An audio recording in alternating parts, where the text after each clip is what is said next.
منتديات محب البشر تقدم محاضرات الشماس الكلاسيكي فرعون الخير على برنامج البيت. منتظر الأدمن. طيب نشكر ربنا. سلام المسيح معاكم. سعيد أكون معاكم النهاردة. والمرة اللي فاتت كمان كنت سعيد أني ناخد ممكن ردت من على متى. طب ربنا يخليكم.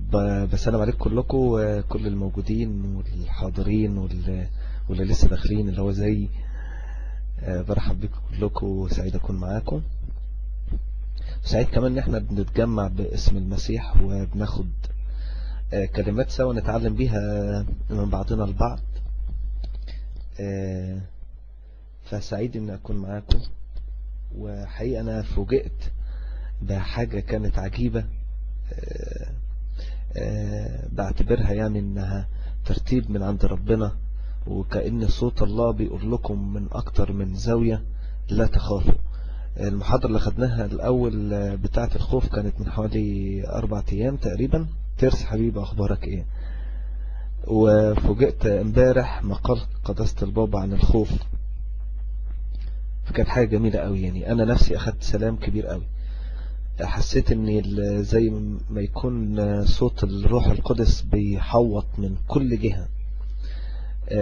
حقيقة أنا موضوع الخوف ما أخدتوش بترتيب، لكن في حد هنا قاعد معانا في الروم هو اللي طلب مني أتكلم في موضوع الخوف.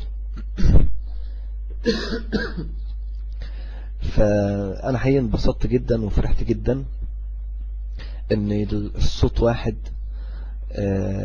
ان احنا ما نخافش، يعني ما تخافوش.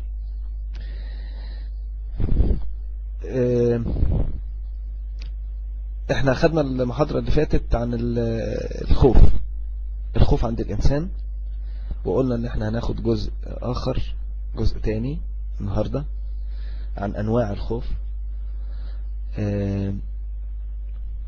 فممكن ابتدي تكتبوا لي واحد، نعمل مراجعة سريعة على اللي فات، وبعد كده ندخل على المحاضرة الجديدة بنعمة ربنا. طيب تمام. برحب طبعا بكل اللي في الروم. ولوقا حبيبي ازيك؟ وحشتني كتير. انا عارف اني وحش جدا جدا جدا ومقصر معاك جدا، فسامحني ارجوك سامحني، معلش. انا عارف اني قصرت كتير معاك.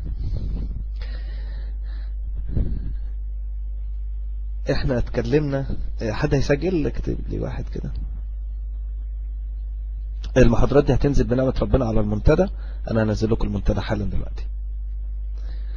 طيب المنتدى اهو، والمحاضرة اللي فاتت موجودة عليه، والمحاضرة دي هتكون موجودة عليه. وبس استحملونا شوية لان المنتدى لسه جديد، والمحاضرات كلها هتنزل في كل الاقسام، بس احنا محتاجين ناس تدخل وتساعد وتخدم. انا ساب القسم بتاعي بصراحة اخر قسم عشان ما يسواش حاجة، يعني مالوش لازمة. فبنحط الحاجات العلامات الاول والناس الكبيرة والبركة، وانا سايب القسم بتاعي في الاخر خالص. لكن كل المحاضرات هتنزل فيه بنعمة ربنا. استاذ متى وحشني كتير جدا، يا رب تكون بخير. انا مش بشوف اسمك كتير، فيا رب تكون بخير.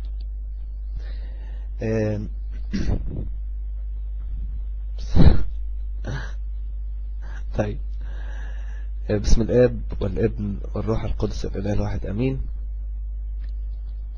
هنبدأ بنعمة ربنا النهاردة المحاضرة الثانية في موضوع الخوف عند الإنسان. وحقيقة موضوع الخوف عند الإنسان موضوع جميل زي ما احنا شوفنا المرة اللي فاتت.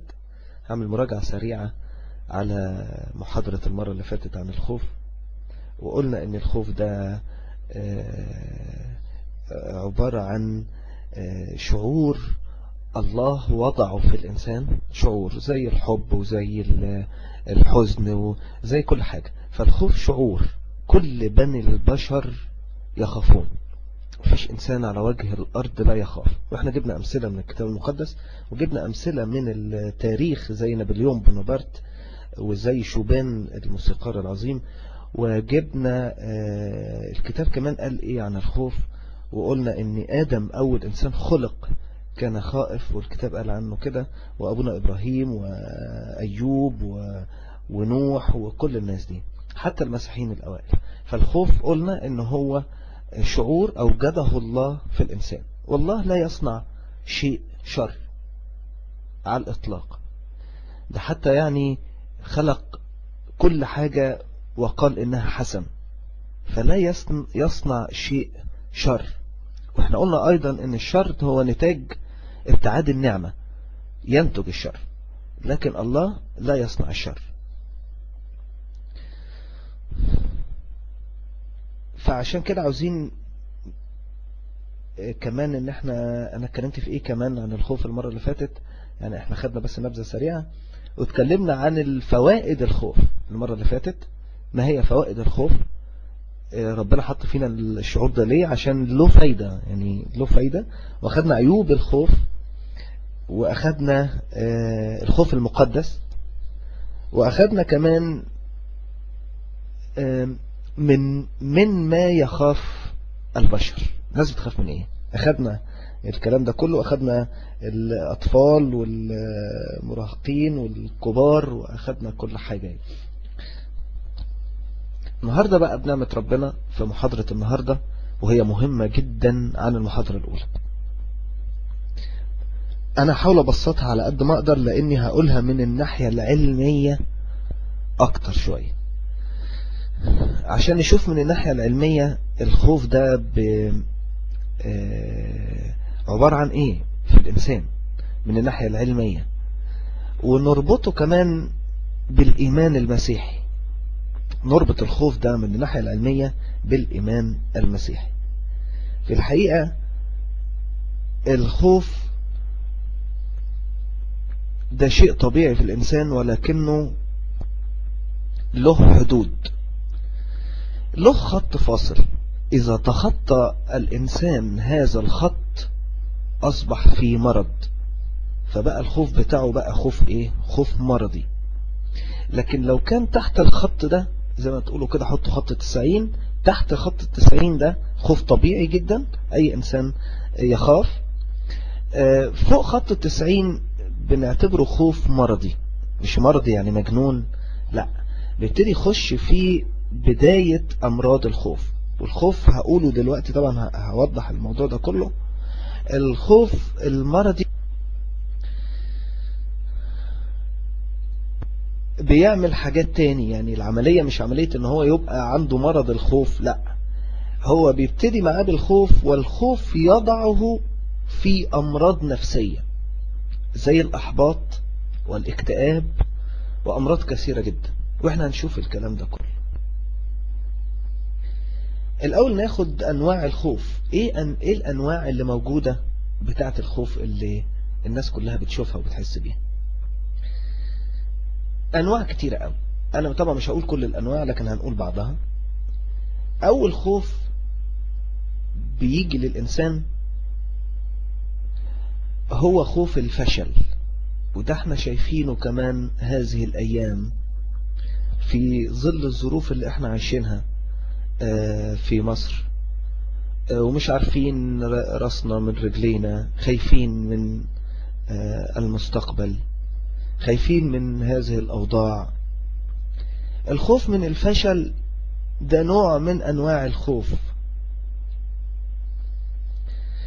زي كده يجي شاب يقول لك أنا نفسي أتقدم عشان أخطب هذه الإنسانة، أنا بحبها جدا لكن خايف إنها ترفض.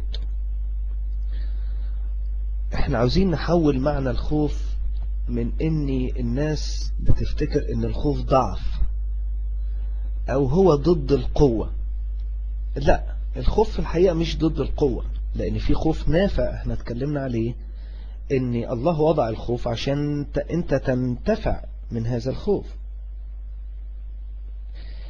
وقلنا إن من ضمن الحاجات اللي بتعمل عيوب من خلال الخوف، إنه الخوف بيؤثر على إدراكنا، فنخلينا ننخدع. أنا قلت الكلام ده في المحاضرة اللي فاتت، بيأثر على الإدراك فيخليك تنخدع، يؤثر على ذاكرتك فيخليك تنسى، يؤثر على اتخاذ القرار السليم، فيخليك تاخد قرارات مش سليمة. دي كلها عيوب، لكن له فوائد كمان، انه بيخليك تعيش في المجتمع بنوع من التنظيم. لو ما خفتش انك تنظم حياتك هتضيع. تخاف ان حياتك في المستقبل وفي بيتك خايف من انك تفقد وظيفتك، فهل هذه عدم قوة؟ ملهاش اي علاقة بالقوة. ابراهيم كمان خاف الله عندما قدم ابنه مذبحة عشان يذبح ابنه، قدمه. فالخوف له فوائد جميلة جدا بتخلي الإنسان يستقيم، يحب الله، يمشي في خطوط مستقيمة ومنتظمة. وأيضا الخوف بيرتبط بأشياء أخرى ملهاش دعوة بالقوة. واحد عاوز يخطب واحدة زي ما قلنا، خايف يروح يخطبها تقول له أنا برفضك، يصدم إنه بيحبها. ده نوع من الخوف من الفشل، خايف أفشل. أو واحد عاوز يعمل مشروع جديد في حياته،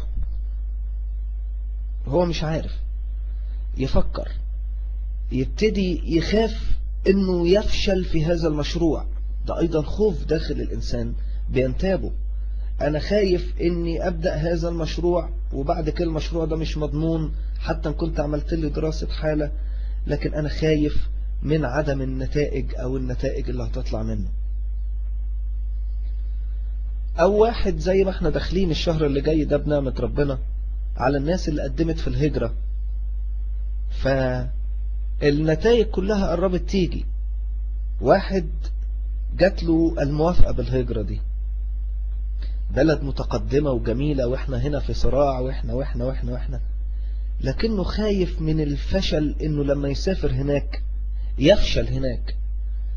دايما نسمعها كده في الناس، يقول لك يا عم خليني في اللي انا فيه، انا مش ضمني هناك هيحصل ايه. دي نسبة كبيرة من البشر بتعمل كده، فهو خايف جدا من الفشل. ده شعور جوه الانسان. حقيقي الثلاث حالات اللي انا قلتهم، ان انسان يروح يخطب فتاة وخايف انها ترفض، انه انسان يعمل مشروع جديد وخايف من النتائج، او واحد تجيله الهجرة وخايف انه يفشل في هذه البلاد، ان لسان حال الثلاثة دول بيقول انا مش هعمل الموضوع ده عشان ما افشلش، يعني خليني بعيد احسن، انا مش هحاول اعمل كده عشان ما افشلش. نسبة كبيرة جدا من البشر بتفكر بهذا التفكير، خوف من الفشل، خايف افشل. الخوف كمان من الفشل الاكتر ان هي تكون حاجة زي النبوءة بتحقق نفسها بنفسها. ازاي يعني الكلام اللي بقوله ده؟ يعني انا لما اخاف من الفشل، اذا انا مش هعمل مجهود ابذله، لاني خايف من النتيجة، وبالتالي هتراجع، فبالتالي مش هعمل اي مبذول مطلوب مني هقدمه، مش هعمل ده، لانه متوقع ان حياته ماشية بنبوءات. ده فكرة عجيب قوي احيانا نشوفه في الناس، يقول لك دايما ربنا موجود. طب ما طبعا ربنا موجود. ربنا بيعتني بينا. طب ما طبعا ربنا بيعتني بينا. ربنا حارسني مهما رحت شمال ولا يمين. طب ما طبعا ربنا حارسني مهما رحت شمال ولا يمين. لكن انت كإنسان لابد انك تتفاعل وتتعامل مع الله ده اللي بيحميك، تتفاعل وتتعامل مع الله ده اللي بيسيك حولك، مش انت تعتمد على ده وتروح ترمي نفسك قصاد القطر وتقول الله يحميني.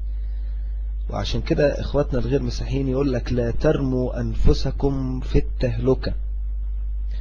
ونحن ايضا الله يحذرنا رغم ثقتنا به، فيحذرنا. حذر يهوذا الإسخريوطي من سقوطه، وحذر بطرس كثيرا، وقال له متى رجعت فثبت اخوتك. فالله دايما يحذر رغم اعتناؤه بينا. تفتكروا ان ربنا ما كانش معتني بيهوذا؟ ده كان معتني جدا، ولكن تعامل الانسان مع الله ممكن يفقده حتى الاعتناء، فيخاف الانسان ويقع في خوف. الخوف الأكتر الناس دي لما بتتوقع أشياء، يعني واحد يقعد كده يتوقع، يقول لك طب أنا لو رحت هناك هيحصل كذا وكذا وممكن يحصل كذا وممكن يحصل كذا، فيبتدي توقعه بهذه الأشياء المخيفة يجيب له نوع من القلق. يجيب له نوع من إيه؟ القلق. ليه؟ لأنه بيتصور مخاوف، يتصور مخاوف بتتعبه جدا. أتذكر مقولة جميلة جدا لقداسة البابا عن هذا الأمر. طبعا هذا العلامة اللي أنا بحبه جدا جدا جدا، وطبعا كلامه مش جاي كده وخلاص، لأن ده راجل كله بركة وكله دراسة وعمق، فما بيتكلمش وخلاص يعني. فكان بيقول في مقولة إن الإنسان القوي أو النفس القوية لا تقلق ولا تضطرب ولا تخاف ولا تنهار ولا تتردد، أما الضعيف فإنه يتخيل مخاوف وينزعج بسببها. يعني إيه بقى؟ يعني يقعد يفكر في حاجات ممكن ما تكونش حقيقية أو حاجات مظبوطة، ويفكر في كل الوحش ويترك الحلو. كان دايما زمان بيعلمونا يقول لك عندما يأخذ الإنسان حياته كلها ياخدها كده زي التفاحة. إيه التفاحة دي؟ يعني أنت بتاكل التفاحة بقشرتها المرة وباللي جواها الحلو، ما بتفرقش. الفايدة الكبيرة قوي في القشر المرة دي، فأنت ما بتاكلها مع بعضها، ما بتنقيش الحلو وترمي القشرة، وإلا مش هتاخد فايدة. فعشان كده الإنسان أحيانا يتصور أشياء صعبة جدا جدا أو يتوقع أشياء وحشة، إذن يخاف جدا من الفشل ويجيله نوع من القلق، وبعد القلق يجيله نوع من التوتر والإحباط وهكذا وهكذا وهكذا. ده خوف بينتاب ناس كتيرة قوي، هو خوف الفشل. في كمان خوف نوعه صعب شوية، خوف من النجاح. ده ما شفناهاش دي، ده كل الناس يعني بتحب تنجح، لكن هل في خوف من النجاح؟ في خوف من النجاح. زي ايه؟ زي امرأة مثلا متزوجة وخايفة جدا ان هي تترقى الى درجة اكبر. مثلا هي شغالة مدرسة هي وجوزها، وخايفة قوي انها تترقى تبقى مديرة تبقى وكيلة مدرسة، وجوزها يبقى مدرس عادي. فهي خايفة من النجاح. كان في فيلم عربي أنا مش متذكر اسمه، حاجة زي كده، ان هي مراته مديرة وهو موظف صغير. ده أيضا نوع من خوف النجاح، الخوف من النجاح. هي خايفة تنجح تبقى أعلى مرتبة ومركز من زوجها في نفس المكان، وتخاف كمان ان اللي حواليها وجوزها ينظروا إليها إنها أعلى من جوزها، فتبتدي تنزل من هذه المرتبة. مراتي مدير عام دي تقريبا، ده كان فيلم قديم. ده نوع من الخوف اسمه خوف النجاح. أنا خايف من النجاح عشان كذا وكذا. أنا بتكلم طبعا على المرأة اللي بتحب زوجها. المرأة اللي بتحب زوجها خايفة إن هي تبقى في وظيفة أعلى منه في نفس المكان، فهي خايفة من إنها تنجح وتوصل للأمور دي، وبالتالي تيجي في النص كده تلاقوها عملت إيه؟ لما تحس إن هي بتطلع تطلع تطلع وجوزها واقف زي ما هو، تخاف، تبتدي تتراجع أو تسكت، خايفة. ده نوع من الخوف، خوف من النجاح. نوع تاني من الخوف، وده في كتير مننا بقى او كتير من السيدات كمان، لان دي في سيكولوجية المرأة، هو رغم ان هي طبيعتها عكس كده تماما، لكن ده بيبقى جواها، هو الخوف من الألفة.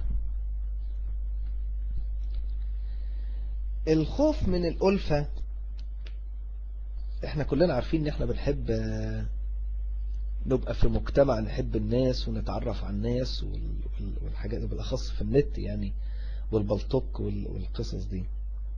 لكن في ناس بتنتابها خوف من الألفة. خلي بالكم كل الكلام اللي انا بقوله لكم ده تحت بند ان في خط فاصل اسمه خط 90. الخوف اللي تحت 90 ده خوف عادي، اذا تخطينا ده يبقى خوف مرضي. ففي ناس عندها خوف من الفشل خوف مرضي، خوف من النجاح خوف مرضي، خوف من الألفة خوف مرضي. دول اللي احنا بنسميهم بقى ايه، عندهم نوع من ايه بقى، لما ياخدوا جنب كده اكتئاب، ياخدوا جنب يجيله احباط، وبعد كده يجيله اكتئاب، وبعد كده يجيله نوبات من الانطواء بعيد كده، يخاف كام حاجة. لا انا ما بتكلمش على النميمة، انا بتكلم على الألفة. في فرق بين الألفة وفرق بين النميمة، هتكلم عنها دلوقتي. احنا مثلا بنخاف ان احنا نتقرب زيادة من حياة الناس، مش من حياتها كلها، لا احنا بنخاف نتقرب من ذوات الناس، حياتهم الشخصية. ونخاف كمان نعرض ذواتنا على الناس، فتعمل عندنا نوع من الإحساس بعدم الألفة. أنا أعرفك وانت جاري وانت حبيبي وانت صديقي، لكن أنا جوايا حاجات خاصة انت ما تعرفهاش، محدش يعرف، أنا بس اللي أعرفها. وأحيانا ناس أخرى يخافوا ان هم يعلنوا اللي جواهم للآخرين، ده خوف، فيبقى هو مصاحبه كده ومتعرف عليه وعامل فاصل وخايف انه حاجة من جواه تنكشف. لان ذاتي هي انا لما اعمل كده ده كله هيبان. وذاتي هي انا يعني هي اغلى ما املك. وعشان كده احنا لما بنروح نعترف الى الكاهن وامام المسيح، فانت بتقدم ايه؟ ذاتك، بتحط نفسك الحقيقية، مش نفسك المزيفة اللي انت بتقدمها للناس، تحط نفسك الحقيقية، لان هي دي اللي انا بملكها. معنى انك بتروح تقدم ذاتك يعني بتقول له، كأنك بتقول له يا رب انا بقدم لك كل ما املك، بس انت ما بتقولهاش بلسانك، انت بتعملها بالفعل وانت مش واخد بالك. اما تروح تعترف امام الله، فانت كأنك بتقول له يا رب انا بقدم لك كل ما املكه في حياتي، هو ده انا ذاتي، بعرض كل حياتي ليك. وعشان كده الناس اللي ما عندهاش ألفة ما بينها وبين الله ما تعرفش تعترف، او بتبقى دائما في خوف، وخوف صعب قوي بقى، هو خوف اللي بينك وبين الله، ان الله يكشف ذاتك. هو طبعا كشفها، الكل عريان ومكشوف امامه. او يقعد يفكر كده، او تقعد تفكر انا يعني لما ابوح لواحدة او واحد باللي جوايا ممكن ما يعجبوش، ده ممكن ما يعجبوش، لكن ده كياني يعني أنا مقتنع بكده. فلما أجي أعمل ألفة أو صداقة، فهقول لصديقي أنا مثلا ده مبدئي فمش هيعجبه، فيخاف من الألفة، يخاف للتاني نقده، يقول له لا الحاجات دي وحشة، ده نوع من الألفة بيخوف أكتر. أو مثلا زوجين، ودي حتة صعبة أوي بتحصل معانا، إن الزوجين بيبتدوا يعملوا نوع من التركيز على الأطفال، إن هم يعتنوا بيهم لدرجة عالية جدا، الاعتناء العالي قوي، عشان يعملوا نوع هم فاكرين الاعتناء العالي ده بيعمل نوع من الاستمرار العلاقة بينهم يعني، فيبتدوا يعتنوا بالأطفال فوق الطاقة، كل حاجة يعملوها لهم حتى لما يكون في سن كبير، عشان مش عاوزين يفقدوا العلاقة ويفضل في ألفة، ده اللي في دماغهم يعني. في الحقيقة في مشكلة هنا ما بين الأبناء والأولاد، هي عدم الألفة ما بين الزوج والزوجة. عدم الألفة ما بين الزوج والزوجة لا ينشأ على الإطلاق ألفة ما بين الأطفال. يعني لو ما كانش فيه ألفة للزوج والزوجة أولا، لا يوجد ألفة ما بين الأطفال وبين الآباء والأمهات اللي هما زي الأب والأم المنفصلين عن بعض، أو الأب والأم اللي زعلانين مع بعض، أو الأب والأم اللي كل واحد بينام في حتة، أو بيطلعوا العيال أيضا ما عندهمش ألفة. ودي حاجات كتيرة من ضمن الحاجات الخطر جدا في الحياة الزوجية للأسف.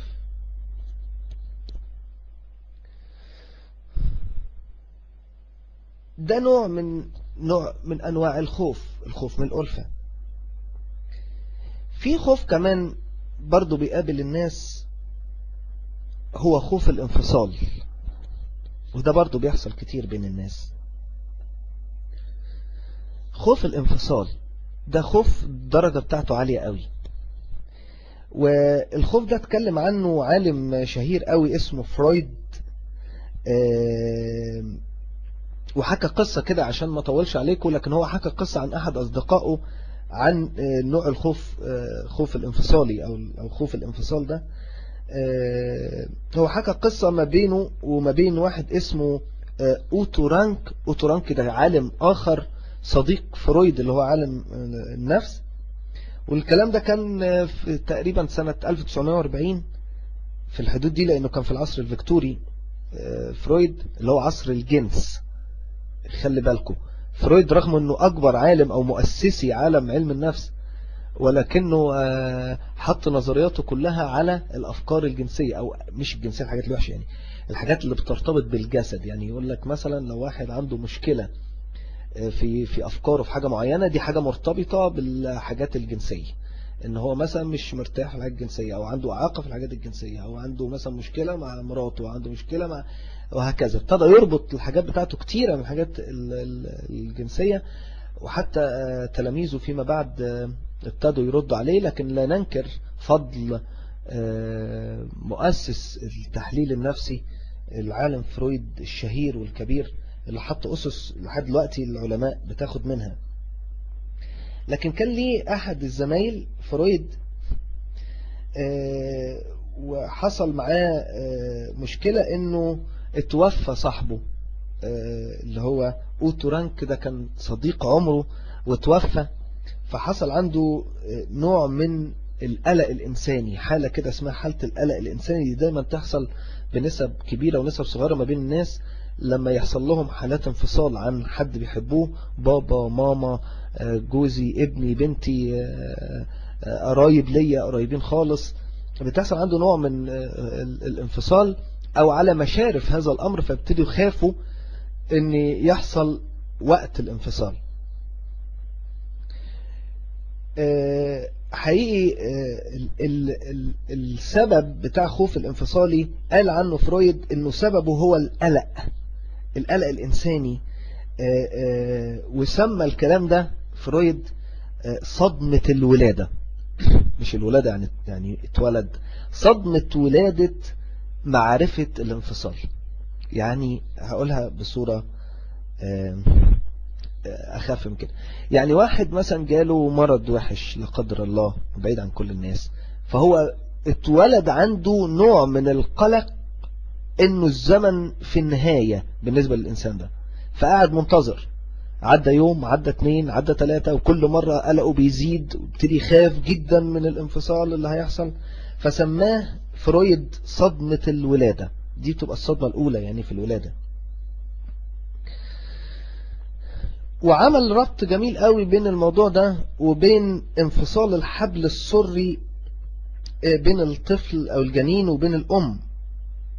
وقال كده ان خوف الانفصال ده بيطاردنا حتى آخر لحظة، من أول لحظة حتى آخر لحظة، من أول ولادتنا حتى آخر ولادتنا. الطفل الصغير لما بيتولد بينزل يبكي. هو بيبكي ليه؟ بيبكي لأنه ابتدى يتحول عنده نوع من الهواء انه يستنشقه من أنفه، وابتدى يحس بالبعد عن الحنان، لأنه هو كان قاعد في بطن أمه في مكان مقوقع كده، وواخد على الحرارة اللي جوه والنبضات قلبها والحنية والكلام ده كله. وفجأة خرج من هذا المكان ودخل في مكان أو طلع في مكان جديد تماما تماما تماما. فهو بيشعر بالانفصال، انه انفصل من مكان إلى مكان، فيبكي هذا الطفل. وعمل ربط حلو قوي في الحتة دي اللي هو حتة القلق دي. عشان كده احنا اي واحدة بتيجي تخلف دلوقتي نقول لها حطي ابنك ايه على ايدك كده اول لما يتولد وتطبطبي عليه بحنية، ان هو يشعر ان نفس دقات القلب اللي كان بيسمعها وهو جوه بطن ماما دي هي نفس دقات القلب. اقعدوا تفتكروا الطفل الجنين ده ما بيفهمش حاجة، ده فاهم كل حاجة. الرنة بتاعت دقات قلب الام دي 9 شهور الجنين قاعد جوه حفظها، عارف الدقة دي، ولو راح عند صدر ام تانية ما يرتاحش، لان الرنة والحرارة والصوت ده احساس، كل ده هو عارفه وحسه وعشره. فنقطة الانفصال بتاعت خوف الولد بتحصل له قلق فبيبتدي يعيط، فهو ربط ما بين نهايتنا أو نهاية الإنسان وبين ميلاد الإنسان الآخر، إن في اللحظتين بيحصل نوع من الخوف الانفصالي إن كنا ننهي حياتنا أو إن كنا بنبدأ حياتنا مرة تانية. وقال كمان إن الخوف الانفصالي ده بنخاف منه ما بين الحياة والموت. يعني يقول إن الطفل بيعاني من خوف الانفصال ده جدا وهو صغير، ويحتاج ان احنا او مش احنا، يعني هو محتاج انه يحس ان احنا موجودين، احنا حاضرين، احنا جنبك، احنا مش بعيد، احنا هنا وموجودين وبنعتني بيك وانت موجود معانا وفي حمانا. وبتلاقوا الطفل ابتدى يهدى. ده الخوف الانفصالي اللي الناس كتير احيانا تشعر بيه. او كمان بالنسبة للخوف الانفصالي لانه كتير، واحدة مثلا ست عندها بنت، مش عندها 12 بنت، عندها بنت صغيرة في السن مثلا عندها 8 سنين، وبعدين تبتدي تقول لها ايه، تقول لها انت كبيرة، انت لازم تتعودي على كل حاجة، عكس اللي انا لسه قايله دلوقتي بتاع الألفة. ما هو في ناس بتزودها قوي وناس بتشيلها خالص، فتبتدي تقول لها انت كبيرة ولازم تتعودي تبقي لوحدك في البيت، ولازم البنت الصغيرة تحصل لها ايه بقى لما الموضوع ده يكتر قوي؟ يحصل لها ايه؟ يجي لها نوع من الخوف بتسميه خوف الانفصال. هي ما بتقولش لماما، لكن ده احساس بيخش جواها، ان انا لما ماما بتقول لي كده معناه ايه، هي بتترجم ده على طول. ماما لما تقول لي انت كبيرة وتعودي على نفسك بقى وانزلي لوحدك وطلعي لوحدك، دي هي بتترجمه على طول نوع من ايه، نوع من الانفصال، بيعمل على ده نوع من القلق ونوع من الخوف وهكذا. والحاجات دي كلها في ناس عكس الكلام ده تماما، ان البنت تبقى مرتبطة بالام في كل حاجة حتى في سن متأخر من العمر، ودي مشكلة تانية. لكن هي ممكن تقول لها مثلا يا حبيبتي لو اتأخرت كتير عليكي ما تخافيش، او اتصل بيا، او هكون في الشغل، او انا معاكي على طول الوقت. الاحساس ان الام موجودة دايما دي حتة مهمة قوي. احيانا الناس بتفصل هذا الفكر، فبيحطوا الطفل ده او الطفلة دي في خوف اسمه الخوف الانفصالي، خوف ان ماما تنفصل عني، خوف. عاوز اشبهها لكم بايه، ان واحد يا جماعة قاعد ومتقوقع في مكان وخد عليه وعرف وتمام وبقى خلاص هو في نفس المكان ده، وفجأة كده خايف ان هم يطلعوه من المكان يروح في جو اخر تماما ما عارفش فيه اي حاجة. ده بيسبب حاجة اسمها نوع الانفصالي، اللي هو ينفصل من شيء الى شيء، مش شرط من شخص الى شخص يعني.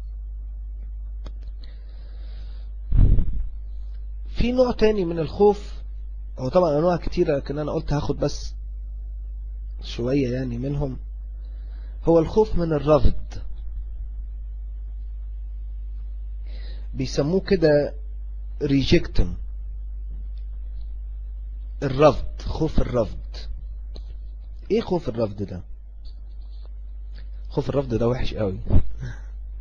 ان الانسان يخاف ان الاخرين يحتقروه او ما يقدروهوش، يخاف انه يتحرج، وبالاخص لما يكون في حتت عامة. هقول لكم على حاجة جميلة قوي، تعرفوا ان احنا كثير جدا يكون عندنا طاقات جبارة، او يكون في شخص عنده خدمة جبارة، ولكن لأجل هذا النوع من الخوف يخلي الحاجات اللي عنده دي ميتة، خايف يطلع يمسك المايك يتكلم، خايف يطلع يعمل مشاركة، خايف انه يدخل في قعدة او جلسة كبيرة، خايف. ده بيعمل عنده نوع من الخوف، خايف يبقى مرفوض، خايف يتحرج، خايف انه ما يتقدرش.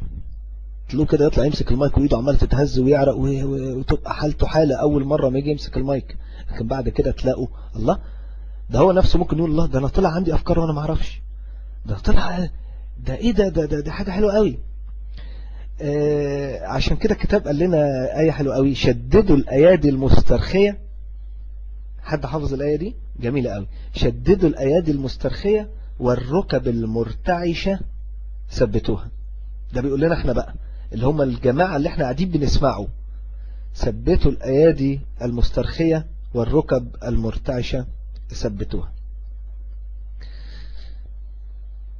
فده نوع من الخوف صعب قوي، ان يخلي الانسان لا يبني قدراته، تلاقيه قاعد زي ما هو محلك سر، عنده طاقات جبارة وما بيشتغلش بيها، ما بيعملش بيها اي حاجة، خايف ان الناس التانية زي ما بنقول عليه متقوقع كده، ما تقدروش او تحرجه في موقف او تصغر من نفسه قدام الناس او وهكذا، حاجات كتيرة زي دي. بيجي له نوع من الخوف ده بيجي له نوع من الخوف ده، خوف من الرفض. هو في الحقيقة عشان أكون أمين معاكم، وأنا قلت لكم المحاضرة دي هتكون علمية شوية، يعني إن الخوف اللي أنا بتكلم عليه دلوقتي ده هو خوف الرفض، ده خوف طبيعي موجود عند كل إنسان فينا. يعني ما حدش يفتكر دلوقتي إن كل واحد حصل معاه الموقف ده يبقى هو إنسان مريض، أنا ما قلتش كده، لكن قلت إن ده موجود في كل إنسان فينا. لكن قلت إن في خط اسمه خط 90، ممكن واحد يبقى عنده تحت 90 ده 80 عادي، ده خوف عادي طبيعي، يعني 70 ده عادي، 30 في واحد بيبقى عنده قوي وواحد عنده كتير. لكن إذا تخطى خط 90 هيبقى يتحول خوف الرفض إلى خوف مرضي. ده بقى بيتقوقع مع نفسه، يقعد على جنب كده، بيخاف يكلم أي حد، يخاف يشترك في أي شيء، يخاف يدخل في حاجة جديدة. يعني لما يعملوا نشاطات في الكنيسة خايف يخشها، خايف يتقدم. أقول لكم على حاجة عجيبة شوية. في مرة كان في شاب أعرفه، الولد ده كان بيشرب مخدرات وكان حاجة صعبة قوي. وبعدين بقى كهنة راحوا له والأناقل راحوا له، كانت موال يعني مش عاوز يجي. وبعد حاولنا معاه كتير قوي يعني. فجيت في مرة كده مسكته وقلت له، يعني هو طبعا واحد بيشرب مخدرات وحاجات زي كده، فقلت له ممكن أطلب طلب منك؟ قال لي ايه؟ قلت له ممكن تعزمني على فنجان شاي على القهوة. فبص لي كده، قهوة؟ ماشي. قلت له يلا. رحنا قعدنا على القهوة في مكانه اللي هو بيرتاح فيه، ما خدتوش الكنيسة لأنه هو في الكنيسة مش متعود عليها ومش مرتاح فيها ومش هيطلع اللي هو عاوزه. راح قعدنا وبعدين ابتدى يحكي لي، تخيلوا انه ليه ما بيروحش يصلي. شوف كل الناس اللي عمال يتكلموا عن المسيح وعمال يتكلموا، تخيلوا مش ما بيروحش يصلي لانه خايف من الرفض. ايه يا عم الرفض ده؟ خايف يكون انسان مرفوض، او لما يخش الناس كلها تبص له، او يخش في مكان مش فاهم في حاجة، قداس وناس تعدي وبعدين هو عنده خلفيات في دماغه. خلي بالكوا ده خوف بيبقى جوه الانسان، عنده خلفيات في دماغه كده انه الناس اللي بتكون موجودة في الكنيسة دي فجأة يروح جاي واحد مديله المايك ويقول له ايه؟ خد صلي. طب ده واحد جاي من على القهوة ما عارفش اي حاجة على الكنيسة، خايف جدا انه يدخل في جو جديد عليه، ما يعرفش ايه اللي فيه. وبعدين هو سمع حاجات كتيرة ان ممكن واحد، ودي حتة على فكرة غلط جدا، وانا من اكتر الناس اللي ضد هذا الامر في اي مكان بروحه في كنيسة. انا عيب ان انا اقول ضد اي كنيسة، انا ما بقولش ضد اي كنيسة، لكن ضد حاجات اللي زي كده. اكبر غلط واكثر غلط ان يبقى في اجتماع او جماعة او مجموعة مجتمعين في الكنيسة ويكون وسطهم ناس ويعرضوا عليه الصلاة بالعافية، مش بالعافية يعني نبص نلاقي نفاجئ كده واحد بيخبط على ده، واحد يقول ديله المايك يقول له خد صل اقرا لنا مش عارف ايه. لا، انتوا خلوا الموضوع مفتوح واللي عاوز يطلع يقول، لكن ما نحطوش في موقف مفاجئ نقول له اعمل كده. وحقيقة ناس كتير ابتدت تخلي بالها من الحتت دي. ده بيعمل نوع ايضا من الخوف انه يروح هذا الاجتماع او يروح او يروح القداس او يروح الكلام ده. الحتة دي مهمة جدا، يمكن ما بناخدش بالنا منها، لكنها حتت مهمة جدا من الخوف من الرفض. هو يرفض الكنيسة مش لأجل الكنيسة، لكن لأجل الحاجات اللي بتحصل في الكنيسة.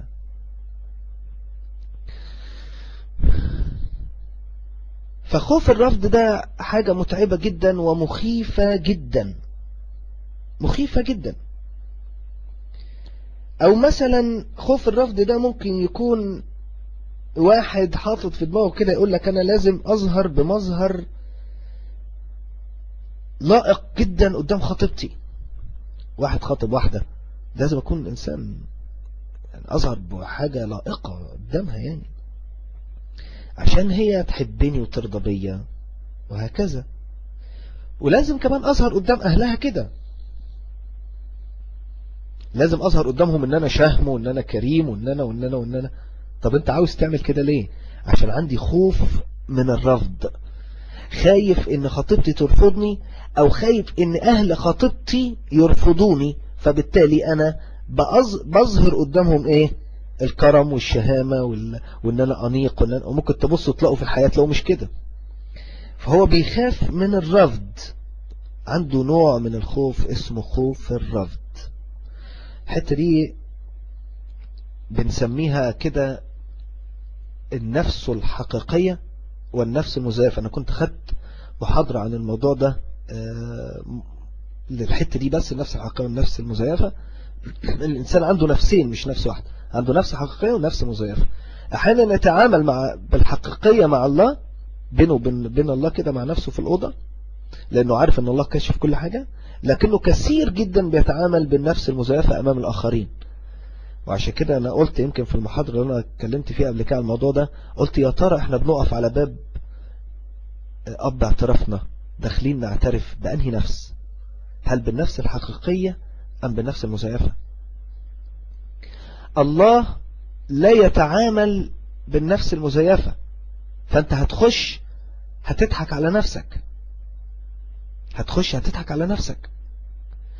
المفروض انك تخش للاعتراف بالنفس الحقيقية امام الله، لانك لازم تكون واثق انك عريان ومكشوف امام الله. هتخش له بالنفس المزيفة، هتحط فوق خطاياك تاني، وتبقى المشكلة اكبر من كده. فالخوف من الرفض يجعلك انك تحط النفس المزيفة بعيدا عن النفس الحقيقية. واحنا في الكنيسة بنقول ان المفروض فترة الخطوبة ما تبقاش صغيرة، يعني لا صغيرة قوي ولا كبيرة قوي، لكن تبقى فترة كافية اني اقدر اعرف من خلال المواقف، من خلال الافعال، من خلال الاسئلة، اعرف هل الانسان ده يعرض نفسه الحقيقية ام نفسه المزيفة. دي حتة بتساعدني جدا. فالخوف من الرفض يخلي الانسان بيظهر بمظاهر مش بتاعته، لانه خايف يرفض. في الحقيقة الخوف من الرفض ده على قد ما هو مساحته كبيرة كده، لكنه لا يتفاعل جدا، يعني يبقى مفعوله قليل مع الإنسان اللي عنده مقدار ثقة كبير شوية، اللي واثق من نفسه. يعني كلما زادت ثقة الإنسان بنفسه كلما قل خوف الرفض. أقول الجملة دي تاني، كلما زاد مقدار ثقة النفس كلما قل خوف الرفض. يعني انت لو عايز تعمل على نفسك دلوقتي اختبار اسمه اختبار ثقتي بنفسي قد ايه، حلل انت بتخاف من الرفض قد ايه. يعني لو انت ابتديت تحدد خوفك من الرفض ده قد ايه، هتقدر تحدد ثقتك بنفسك قد ايه. العملية مش عملية كلام لكن عملية فعل. اعمل ده النهاردة، فكر كده مع نفسك في خوف الرفض، تعرف مقدار ثقتك بنفسك. لأن الإنسان اللي واثق في نفسه هو عنده قبول لذاته، هو قابل نفسه، ومدام قابل نفسه يبقى مش هيجيله نوع من الرفض. أنا مقتنع بنفسي. اللي بيخاف من الرفض هو اللي خايف من نفسه أو متذبذب، أو يقول لك أنا يمكن معلوماتي مش قد كده، يا عم ده حوار أعلى مني، وبعدين يبقى عنده معلومة قوية جدا ويخاف يقولها. يعني مثلا يبقى قاعد الأنبا فلان والأنبا علان والناس وناس بقى عظماء، وهو قاعد، وبعدين يبقى في وسط الكلام كده يبقى نفسه يقول حاجة أو نفسه يقول آية، وبعد كده يجي له نوع من خوف الرفض، يروح قاعد يقول لك لا يا عم يحسن تكون الآية دي وراها حاجة غلط وأنا أروح قايلها فأبان قدام الناس إن أنا، فخليني صامت أحسن. ليه؟ لأن الصمت ده هو بقى إيه؟ النفس المزيفة. هو ده خايف يعرض ده، مع انه ممكن تكون حاجة مهمة لكن هو خايف يعرضها. مش كده احنا النهارده بننفتح في الكنيسة الأرثوذكسية ونعمل حوارات ونعمل مؤتمرات ونعمل على فكرة الكنائس التانية بتسبقنا عن هذه الأمور كتير جدا، لكن الكنيسة الأرثوذكسية ابتدت دلوقتي، والأنبا موسى ابتدى يعمل هذه الأمور بجدية، ان يكون عندنا حرية وجلسات حرية وحاجات زي كده، ولا نحتقر أحد. المشكلة مش في الناس، المشكلة في اللي عنده نوع الرفض ده واللي حاسس بنوع الرفض ده. فكلما زادت ثقة الإنسان بنفسه وكل ما كان قبوله لنفسه كبير مش هيبقى عنده نوع من خوف الرفض. الإنسان الواثق بنفسه ما بيخافش كتير من رذائل الناس، لأنه واثق في نفسه، عارف إنه اللي بيعمله ده صح فمش خايف. احيانا كده ناس تيجي تقول لك الله انت غريب او انت بتخافش ليه، اقول لك انا ما بخافش. طب ليه؟ عشان عارف ان ماشي صح. طب في ناس بتتكلم عليك، ما يتكلموا. في ناس بتقول عليك حاجات، ما يقولوا، لاني واثق في نفسي. محدش يقدر يمسك كلمة عليا، كلمة واحدة ما يقدرش، فهو يتكلم من ذاته او حسب ابليس ما مشيه، لكن انا قاعد في امان وقاعد في سمان واثق من نفسي. احيانا الناس تسمع حاجات زي كده تهتز، يطلع يجري يخرج بره البلطوق ما نشوفوش تاني. لو انت واثق من نفسك لماذا تخاف من هذا الخوف او هذا النوع من الخوف؟ خليك، والذي اراد ان يواجهك يواجهك، لانك واثق في نفسك فانت موجود، لانك واثق، ما عندكش اي شعور بالخوف اللي انا بقول لكم عليه او نوع الخوف بتاع الرفض ده، ما عندكوش ده، ما عندكش، هتلاقيه بعيد عنك وتبقى عايش في سلام. عشان كده الإنسان اللي واثق من نفسه ما بيخافش كتير من رذائل الناس، خافش، عادي، عايش طبيعي ومرتاح ونفسيته تبقى حلوة قوي. لكن في إنسان تاني بتعتمد ثقته بنفسه على قبول التاني، يبص كده يقول لك أنا ثقتي بنفسي متوقفة إن الآخر يقبلني. هذا الإنسان يعاني بشدة كبيرة جدا من خوف الرفض. والمشكلة الكبيرة إنه لو تعدى أو تخطى خط 90 اللي قلت عليه هيبقى عنده خوف الرفض ده مرضي. ده اللي احنا بنسميه ايه بقى؟ خايف يكلم حد. يعني كده تعرفوا بنسمعها بالعربي كده يقول لك يا عم الراجل ده سيبك منه، ده لا بيخش لا بيكلم حد ولا بيسلم على حد ولا هو كده وخلاص مالوش دعوه بحاجه. يجي له نوع من الانطواء، يبقى انسان منطوي. ده مش عيب. انا عاوز اقول لكم على حاجه يا جماعه مهمه جدا. هو انا لما اقول ان انا منطوي هل هذا خطر؟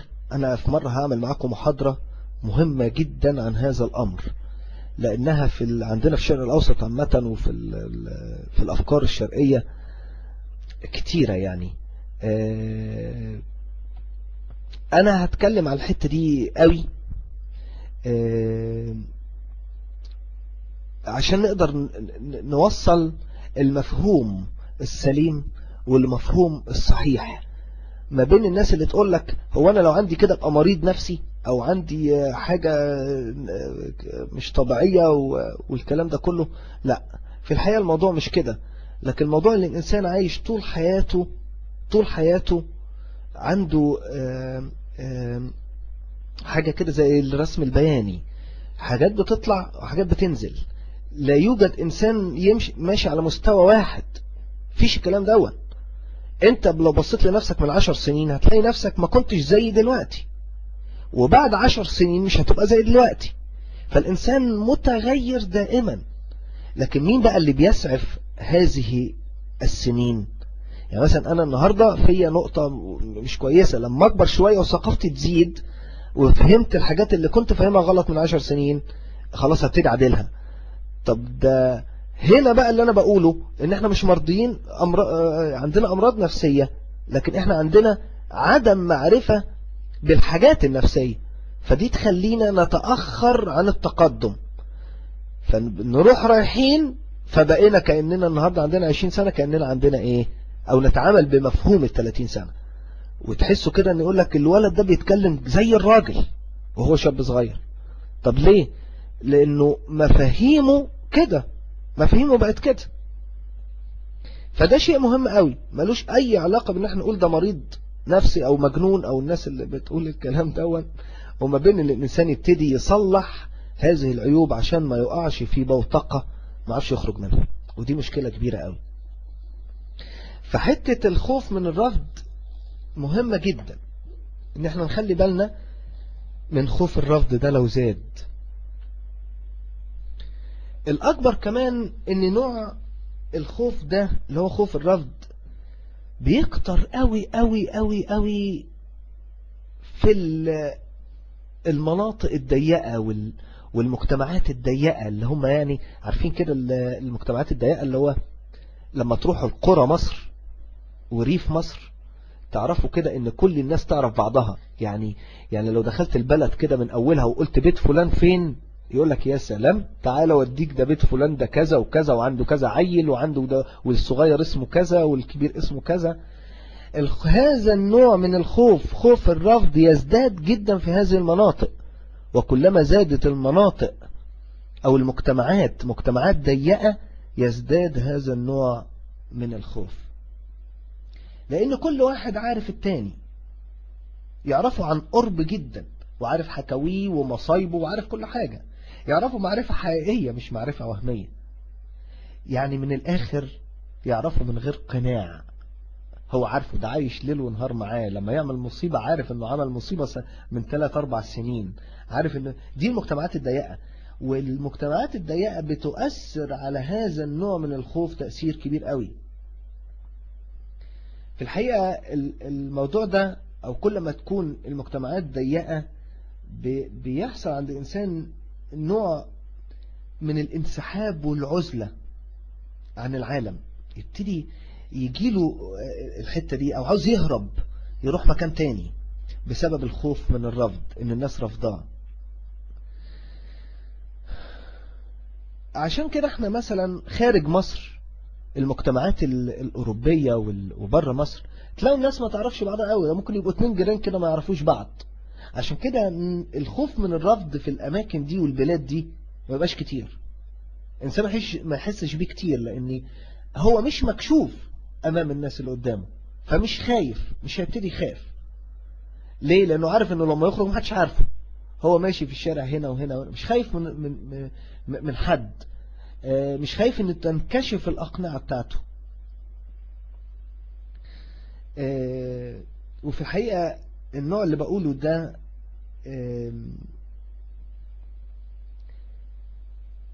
ان الانسان بيحب ان هو ينسحب وينعزل،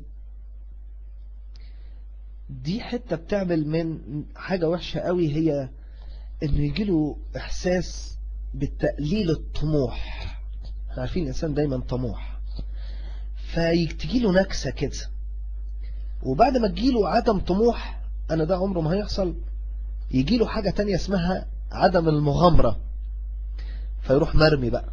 تلاقوا مثلا هرب من المكان، هرب من البيت، راح اي مكان تاني، سافر بره، يقعد في مكانه، ما يجلوش اي نوع من الطموح ابدا، ما يجلوش اي نوع من المغامرات، انه ممكن يغامر انه يبقى كويس عشان الناس ما تقولش عليه حاجة وحشة، خايف جدا من الناس. بس اللي زي ده الكتاب المقدس يرد عليه ويقول له زي ما قال بولس الرسول في رسالة غلاطيا وفي الإصحاح الأول بالتحديد، يقول فلو كنت بعد أرض الناس لم أكن عبد للمسيح. فأنا كمان بوجه رسالة لهؤلاء اللي عندهم نوع من خوف الرفض، اللي هم بيجروا في الانسحاب وفي العزلة وخايفين وقاعدين ما عندهمش أي نوع من الطموح. أقول لهم كده إيه يعني الناس؟ فلو كنت بعد أرض الناس لم أكن عبد للمسيح. دي كلام بولس الرسول في عبرانيين 1:10. فنوع الخوف من الرفض ده نوع فظيع جدا. لو وصل إلى بعد 90 أصبح مرض اسمه مرض خوف الرفض أو ريجكتون، نسميه ريجكتون. في خوف تاني وده برضو فينا كتير يعني، خوف المسؤولية. واحنا كتير بنخاف من ده يعني. في ناس ما بتخافش، انا ما بقولش الكلام ده عام عن الناس يعني. لكن أنا بقول في أنواع كثيرة من الناس خايف من المسؤولية. كلنا بنخشى إن احنا نتحمل مسؤولية. طب ليه؟ تعرفوا ليه؟ لكي لا نفشل. فهيرجعنا الخوف إيه؟ خوف الفشل، صح؟ فخايفين من المسؤولية عشان خايفين أو بنتجنب الفشل، فخايفين المسؤولية. طب نعمل إيه؟ نبتدي بقى اللي عنده النوع من خوف المسؤولية يبتدي يعمل إيه؟ يبتدي يلقي اللوم على غيره. يلقي اللوم على غيره. كان في ليا بعض الناس يمكن موجود هنا معايا منهم، ان احنا عندنا حاجة اسمها الحيل الدفاعية. الحيل الدفاعية اللي هي ايه؟ ان الانسان يدافع بحيلة عشان يخرج من المسؤولية. فنبتدي نحط في وشه المسؤولية، يبتدي يعمل حاجة اسمها حيلة دفاعية، فيبتدي يعمل نوع انه يلقي اللوم على غيره. يلقي ايه؟ اللوم على غيره. ده نوع من الحيل الدفاعية، بنسميه عندنا النقوص بالكاف. يعني ايه؟ يعني مثلا انا كنت قلتها قبل كده هقولها تاني. يعني مثلا واحد في الجيش ضابط او يعني لواء كبير، وبعدين جات له مسؤولية من فوق تليفون وقال له في غلطة حصلت في الحتة الفلانية. بسرعة يروح اللواء ده عامل ايه؟ يروح نادي اللي تحتيه على طول الضابط، يجيبه ويروح مهزقه. الضابط يروح نازل جايب الصول يروح ماسكه مهزقه. الصول يروح نازل جايب العسكري يروح ماسكه مهزقه. يعني ما فيش بعد العسكري بقى. العسكري ينزل يخرج بره كده في الحوش يلاقي كلب يروح شايطه برجله مهزقه. فان احنا بنرمي اللوم على غيرنا لانه خايف من تحمل المسؤولية. والحتة دي احنا بنشوفها حتى دلوقتي في هذه الايام. رمي اللوم او الخوف من تحمل المسؤولية اللي فيه عز واللي فيه مش عارف كله ده دلوقتي بقى كلهم دخلوا وكله بيرمي المسؤولية على غيره. عنده نوع من الخوف انه يتحمل هذه المسؤولية، فبيتجنب هذا. يروح عامل ايه؟ رامي اللوم على غيره. او انه يعتذر، يقول لك معلش انا ده الموضوع ده فوق طاقتي، او لا مؤاخذة معلش الظروف كانت اقوى مني. خوف من المسؤولية، حاول يطلع بأي شكل. انا معلش طب انا مشغول، انا الموضوع ده اكبر مني انا. وفي الاول والاخر ممكن يطلع هو انسان بيدي كتير جدا لكن خايف من المسؤولية. فمرة مسكت واحد يشتغل معانا في المنتدى، فقلت له انت هتيجي تشتغل كذا وكذا وكذا وكذا وكذا. وبعدين رد علي قال لي معلش اصلا انا يعني الاول رحب قوي، وبعد كده رجع قال لي ايه اصل معلش ده انا عندي شغل وعندي. لا طب ما انت كنت مرحب من شوية، ايه اللي حصل؟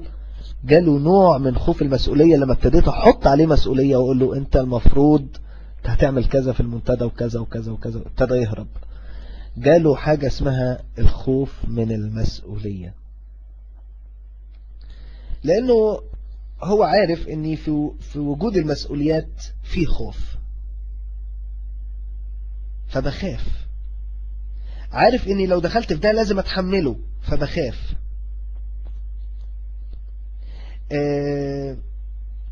ورغم ان احنا عندنا النوع من الخوف ده في حياتنا، لكن لا ننكر ايضا ان الخوف من المسؤولية هو موجود بشكل فعلي لا ننكره، تقدرش تنكره. يعني ما تقدرش تبقى حاجات دخيلة على حياتك، لانه فيه انواع منه موجودة في حياتك بالفعل انت ما اخترتهاش. منها المسؤولية الدراسية، انت مسؤول عن ده وغصب عنك بتذاكر. او المسؤولية بتاعت ابوك وامك، او مسؤولية مراتك وولادك، او مسؤولية زوجك، او مسؤولية البيت، او مسؤولية الوطن، البلد اللي احنا عايشين فيها، او مسؤولية المادة، الفلوس من غيرها مش هعرف اعيش. وايضا عندنا مسؤولية الاخلاق. كل واحد فينا خايف ان حد يتكلم على اخلاقه. يا سلام لو واحد قال عليا كلمة وحشة، دي تبقى ايه ده انا قاعد مرعوب، خايف، بيتعامل وسط المجتمعات قاعد خايف، رغم ان كل دي مسؤوليات عليه هو عايشها بالفعل من غير ما ياخد باله. دي مسؤولية عليه، طلع نزل عايشها، حتى ان كان قاعد هنا على البلطوك عايشها. حقيقي احنا نؤمن بالله وبيد الله القوية، ولكن في تعامل ما بين الانسان وبين الله زي ما قلنا في الاول. فاذا زاد هذا الخوف اللي هو خوف المسؤولية عن درجة 90 اللي قلت لكم عليها، هيحصل عنده نوع من السلبية، يبقى انسان سلبي على طول، راجع لورا، عمره ما يتقدم، دايما يرجع لورا. نوع آخر من الخوف هو خوف الحرية. احنا كلنا بنحب الحرية، وكلنا بننادي اليومين دول بالحرية والديمقراطية. عملنا مظاهرات 25 يناير عشان الحرية، نفسنا نعيش في الحرية. ده حتى الدستور العالمي له باب كبير كده اسمه باب الحرية. الناس كلها دلوقتي بتتكلم في تعديل الدستور في 7 مواد. حاجة عجيبة، هم فاكرين ان الدستور ده هو، انا صدقوني مش بهزر، انا قابلت فعلا ناس غلابة جدا فاكرين ان الدستور ده 10 مواد مثلا بنغير منه 7، ودول الناس اللي راحوا قالوا نعم بكثرة يعني.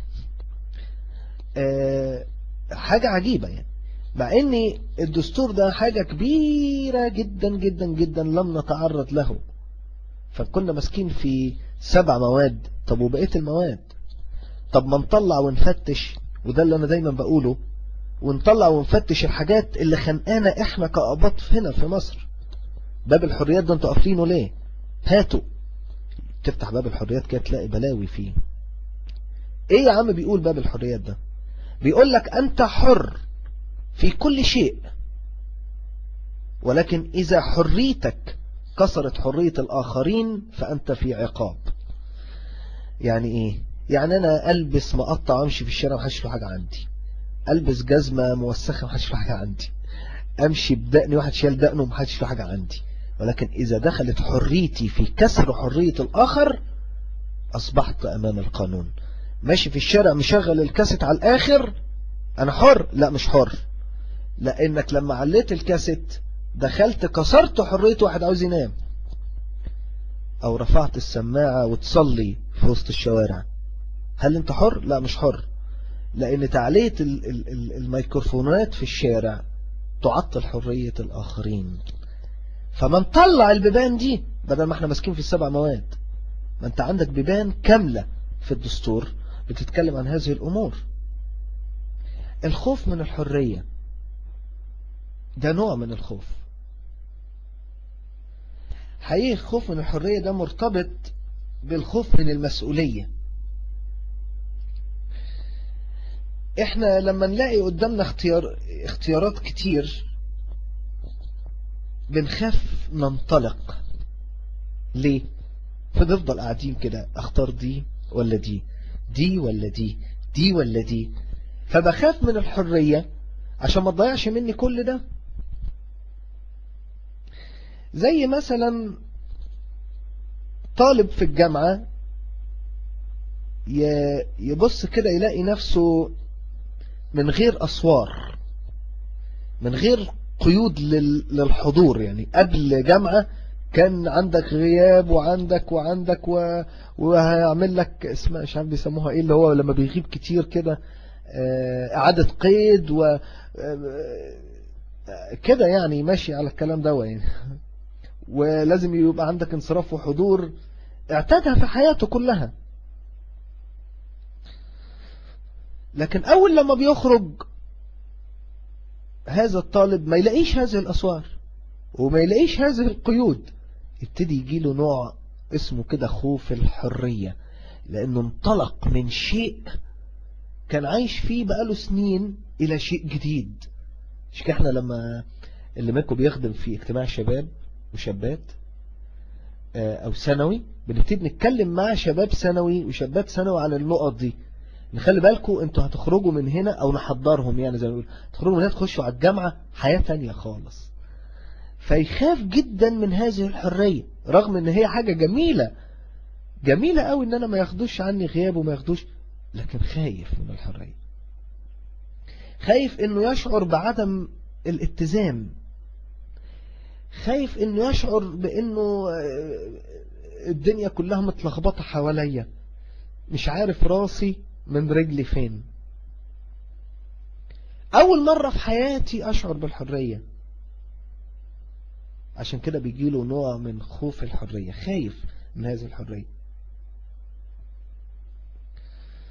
أو زي زوجة بنت اتجوزت، تلاقي نفسها لأول مرة هي مسؤولة عن البيت كله، مسؤولة عن شؤون البيت كلها، لكن أسرتها ما عودتهاش على كده. مثلا في بنات بقى مش كده، في بنات أسرتها بتعودها على كده قبل ما تتجوز، فما بيحصلش عندها النوع ده. لكن أنا بتكلم على النوع ده، اللي البنات اللي هي ما حدش بيعلمها حاجة، فهي اتعودت في أسرتها على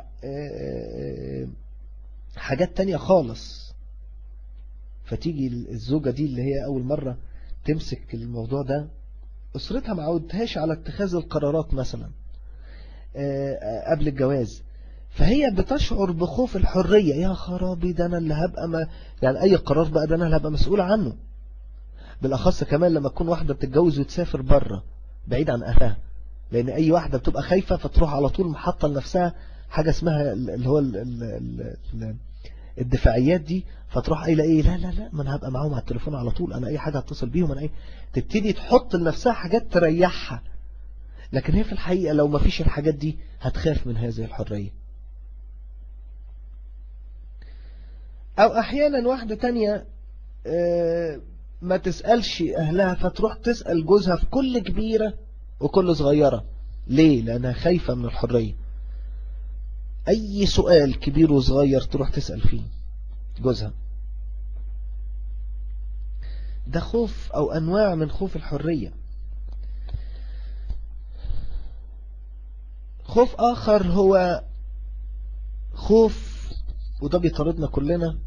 يا ريت لو اتأخرت على الكلام اكتبوا لي واحد بدون احراج. احنا في عصر الحرية دلوقتي. مصر قبل 25 يناير غير بعد 25 يناير. فلو اتأخرت عليكم اكتبوا لي واحد، ما تأخرش نكمل، لاني انا مش هقدر اخد كل الانواع، لكن انا بناخد الانواع اللي هي يعني المؤثرة. يعني النوع تاني وخطير جدا من نوع الخوف هو خوف الماضي. ده طبعا معانا احنا كلنا على طول. خوف الماضي، الحقيقة خوف الماضي ده له حاجات كتيرة. أنا مش هتكلم فيه كتير لأنه ده لوحده عاوز محاضرة. خوف الماضي لأنه مدمر. خوف الماضي ده عامل زي سلاح ذو حدين زي ما الكتاب قال عنه، خارق إلى مفرق النفس والروح والمفاصل. لا إما يضيعك خالص، لا إما يبنيك تماما. ده خوف الماضي. فهو موضوع كبير قوي. أنا مش هوفيه حقه بصراحة، لكن هقول نقط عليه مش أكتر. لكن هو موضوعه كبير كبير، لأنه مهم جدا في حياة كل واحد فينا. لا يوجد إنسان على الوجه الأرض ليس له ماضي. مش معنى ان احنا نسمع الماضي في المسلسلات العربية والأفلام العربية انه حاجة وحشة. يقول لك بس يا عم بعد عنه، ده ليه ماضي. طب هو في حد ملوش ماضي؟ ما كلنا بماضي. حقيقي موضوع الماضي ده موضوع مهم، لأن الماضي ده يعني إيه؟ يعني إيه ماضي؟ ماضي يعني خبرات في حياة الإنسان، هي خبرات شعورية يشعر بها الإنسان، وخبرات لا شعورية لا يشعر بها الإنسان. نشأت جوانا، اتبنت جوا كل فرد فينا في صغره، وفي سن المراهقة، في سن الشباب، في سن النضوج، في سن الزواج، أو في سن الخطوبة، وفي سن الزواج، وفي كل سنين عمري. في حاجات اتعلمناها لا شعوريا غصب عننا، وحاجات شعورية اختارها أنا. لكن في حاجات أنا نشأت منها حسب التنشئة الاجتماعية اللي أنا اتزرعت فيها. لما أبقى طفل كده صغير واطلع ألاقي كل الدنيا بتشتم، لما تصحى الصبح يقول لك صباح الخير يا ابن كذا وكذا، هو صاحي نايم قايم في الحياة كده، فعنده الحتة دي كأنها صباح الخير سلام المسيح ليك. هي عنده كده، هو دي حاجة نشأ فيها كده، فحاجات لا شعورية بتتخزن جواه. طب هذا الطفل إن لو أنا خدته ورحت بيه حتة نظيفة شوية هيتعامل إزاي؟ لما يجي يقول صباح الخير يا ابن فلان ويشتم، فهو كأنه بيقول لك السلام المسيح معاك، فأنت تتخض وتبحلق عينك كده. لكن هو يقول لك الله ماله ده بيعمل كده ليه؟ هو عنده الموضوع ده مش عيب، لأنه نشأته الاجتماعية كده. أو مثلا أنا في مرة حصل معايا موقف بصراحة زي كده. في مرة كنا في الكنيسة، وبعدين جه 2 من الخادمات قالت ان في واحدة بعيدة عن ربنا خالص، ودي ممكن تضيع، وحالة صعبة جدا، وما تعرفش حتى ابانا الذي ولا تعرف اي حاجة في اي حاجة، وحاجة صعبة يعني. فارجوكوا الحقوها. يعني احنا بنحاول نكلمها مش عارفين نتكلم معاها لان اسلوبها غريب، بيكلموها على المسيح تروح قايله لهم مش عارفة ايه وكلام عجيب. فاحنا بعتنا حقيقي الخادمتين راحوا جابوها، فجت في الكنيسة. انا ما كنتش موجود، انا جيت على القعدة دي، وبعدين دخلت لقيتهم قاعدين. لا يا ربي، قبل ما اخش الاقيهم قاعدين، انا اسف. فانا واقف كده عند الكنيسة كنت بصلي، وبعدين سمعت جوه الكنيسة ضحكت واحدة ست كأنها قاعدة في شارع الهرم. اتخضيت جدا، ايه اللي بيحصل جوه الكنيسة ده؟ ايه دي؟ طلعت اجري على الصوت، فلقيتهم قاعدين في جلسة روحية، وابتديت افهم الموضوع.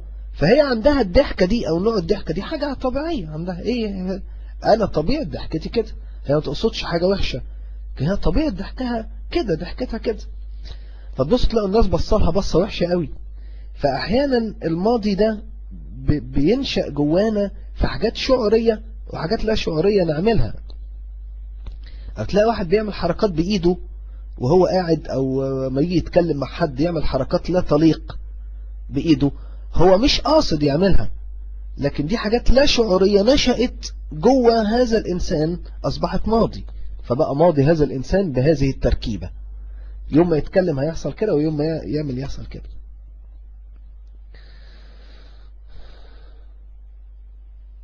فحقيقي هو ده الماضي، ان انا بيتنشئ جوايا هذه الخبرات الشعورية واللا شعورية. ده ماضي الإنسان إن كان حلو أو وحش. فهنا بيحصل نوع من الخوف، خوف تاني من الحياة، خوف حاجة كده بتقوله دايما في عقله اللي اتلسع من الشوربة ينفخ في الزبادي. دي كلمة دايما كده تلاقيها في الناس اللي بتخاف من خوف الماضي. الكلمة دي دايما عندها، هي الكلمة دي ما بتقولهاش، لكن هي جوه مخه. ماشية معاه. اللي اتلسع من الشوربة ينفخ في الزبادي. ليه؟ ده إنسان محتفظ بالماضي، الماضي أثر في حياته، فبقى الماضي قنبلة موقوتة، فأي موقف يخاف. ده اسمه خوف الماضي. أي حاجة يخاف. يقول لك يا عم اللي اتلسع من الشوربة ينفخ في الزبادي. وكأن الخوف ده سيطر على هذا الإنسان من غير لازمة، لأن مفيش إنسان بلا ماضي، مفيش إنسان وقع في حاجات وما وقعش في حاجات تاني، كلنا لينا ماضي. زي مثلا كده في مرة سمعت زوجة بتحكي قصة، بتقول أنا سمعت زوجي بيقول أنا كنت أسعد إنسان لما كنت عايش لوحدي. أنا كنت إيه؟ أسعد إنسان في الدنيا لما كنت عايش لوحدي. هي سمعته بيقول كده، فيجي لها نوع من الخوف إنه يسيبها. يا خرابي، إيه ده؟ يعني هو بقى عايش كده، ده كان أحسن في الماضي. يعني أنا لما جيت حكننت عليه وتبتدي تعمل نوع من الترجمة بقى في دماغها يعني. والستات يا سلام، ما أجمل حاجة في عقل المرأة. يعني أنا كنت اتكلمت في سيكولوجية المرأة، اللي منكم يحب يسمعها، طبيعة الست. وتبتدي، دي مش حاجة وحشة يعني، طبيعة الست بالعكس في حاجات كويسة جدا. وتبتدي بقى يجي لها نوع من الخوف إنه يسيبها. أنا كنت يعني أحسن واحد عايش قبل ما اتجوز. لأن هي لما كانت عندها مثلا 19 سنة، مثلا يعني أنا بقول مثلا، اللي هي أنا بتكلم على نفس الشخصية اللي أنا بكلمكم عليها، اللي هي سمعت إن جوزها بيقول إيه، أنا لما كنت عايش لوحدي كنت أحسن. في واحدة تاخدها بهزار، في واحدة تاخدها بضحك، لكن اللي قالت الموضوع دي واحدة كان عندها 19 سنة، وأبوها وهي في سن 19 سنة ساب البيت ومرجعش تاني، فجالها نوع من الصدمة النفسية، خوف من الماضي، وبقت تخاف من الناس، تخاف من الصداقات، خايفة من كل حاجة، لأنها خايفة إن هي تشعر بالفقدان، خايفة تحس بالشعور ده، تفتقد الأصدقاء دول، تفتقد زوجها في أي وقت. لما تسمع جوزها بيقول أنا كنت أسعد واحد قبل الجواز، اتألمت جدا لما سمعت كده، وخافت جدا جدا جدا، وسابت البيت ومشيت. ده خوف من الماضي مدمر، دمر إنسانة بواحد بيقول كلمة عادية لكن بيقولها لمين؟ المهم ده اللي احنا بنقوله. هل القنبلة الموقوتة، أنا بسمي الماضي قنبلة موقوتة، هل القنبلة الموقوتة اللي داخل المستمع أخدتها بأنهي شكل، بأنهي زاوية، بأنهي ماضي؟ ده المهم. عشان كده الماضي يؤثر فينا جدا، ويجعل فينا ايه؟ نوع من الخوف من الماضي، خايفة أرجع لأي كلمة تخوفني من الماضي ده.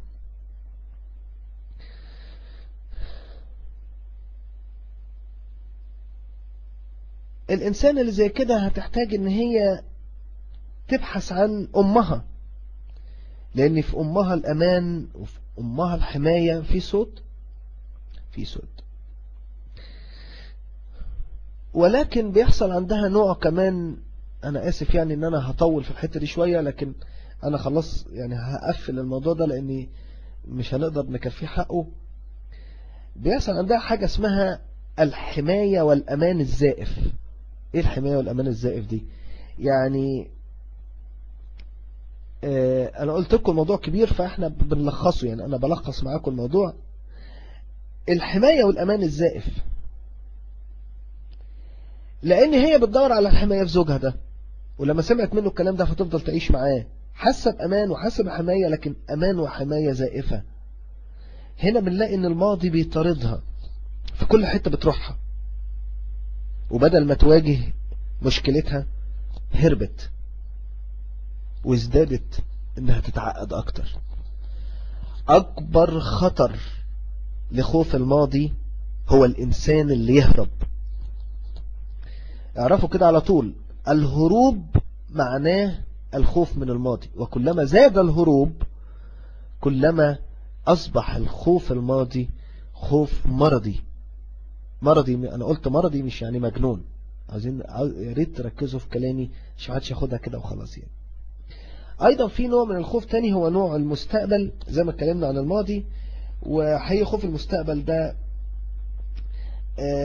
بيجي برضو بأفكار غير صحيحة، لأن الإنسان بيقعد يفكر وينشأ توقعات خاطئة وعنده نوع من التشاؤم من المستقبل، فيبتدي يرسم لنفسه حاجات في المستقبل خطأ حسب فكره، ويبتدي يقول طب لو عملت كذا ايه اللي هيحصل، طب لو عملت كذا ايه اللي هيحصل. ده نوع من الخوف اسمه خوف المستقبل، لانه نوع من خوف المجهول. حد فينا يعرف المستقبل؟ محدش يعرفه. المستقبل مجهول، ودائما الانسان بيخاف من المجهول. فالمستقبل بالنسبة لك مجهول، وده اكتر حاجة مؤثرة في خوف الانسان، الشيء اللي ما يعرفوش. يقول لك يا عم وريني عشان ارتاح يعني قول لي على ده عشان ارتاح. وكل ما زاد هذا الخوف كل ما وصل للإنسان لمراحل أحيانا توصل لمراحل مرضية.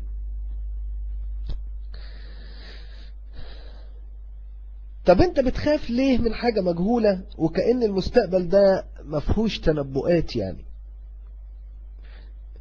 وممكن كمان الخوف ده يسيطر علينا، يخلينا ان احنا نقف مكتفين ايدينا كده، ما نعملش اي حاجة ابدا، قاعدين بس كده. في مرة كنت فاكر اني كنت بتعامل مع شخصية هنا كده عندها النوع ده، نوع الخوف المستقبل ده. مش مستقبل يعني معناها السنة الجاية واللي بعده، مستقبل ده يعني بعد ساعة او بعد 5 دقايق، ده مستقبل، او بعد دقيقة واحدة. فكانت الشخصية دي كده، لما تخاف من حاجة تروح قاعدة مربعة ايديها كده، ما تعملش اي حاجة، تفضل قاعدة الشخصية كده ولا تتكلم ولا تعمل اي حاجة. ده نوع من خوف المستقبل، الحاجة اللي جاية، ايه رد الفعل المجهول من المستقبل. ولكن الكتاب المقدس يرد على هؤلاء ويقول لهم في إنجيل متى 6: فلا تهتموا للغد لأن الغد يهتم بما لنفسه، يكفي اليوم شره.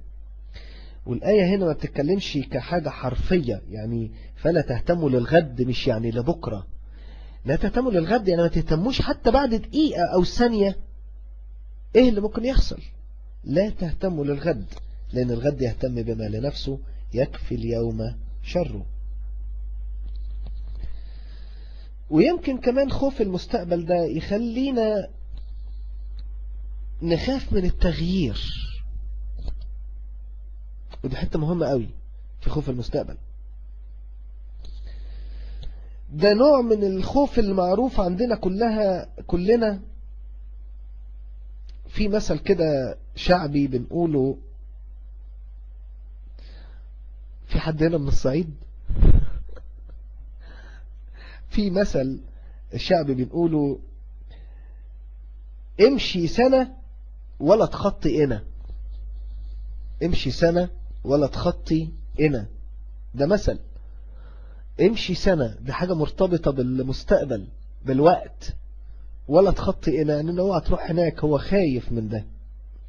او المثل التاني بتقول: اللي تعرفه احسن من اللي ايه، من اللي ما تعرفوش. اللي اعرفه احسن، المجهول، الحاجة اللي انا مش عارفها بتنشأ عندي خوف اسمه خوف المستقبل. ايضا نوع من الخوف هو خوف الموت.